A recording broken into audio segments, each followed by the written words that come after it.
É, hora de dar uma olhada no Corolla. Vamos ver aqui.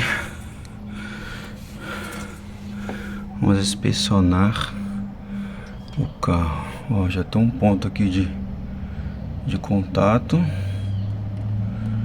para fazer, para ranger o carro. Já localizei aqui. Provavelmente logo vou ter que trocar essa borracha aqui. A coifa parece estar boa. Só não sei se aqui vai uma abraçadeira, alguma coisa aqui. Não sei, tem que olhar na internet se aqui vai uma abraçadeira travando aqui. Mas parece que não, apesar de ter um espaço ali, ó. Vamos ver aqui.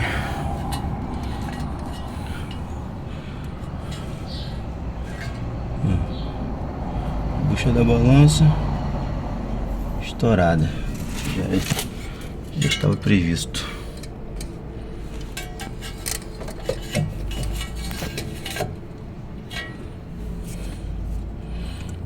Estourado aqui. Dá pra ver o corte aqui, ó. Ali.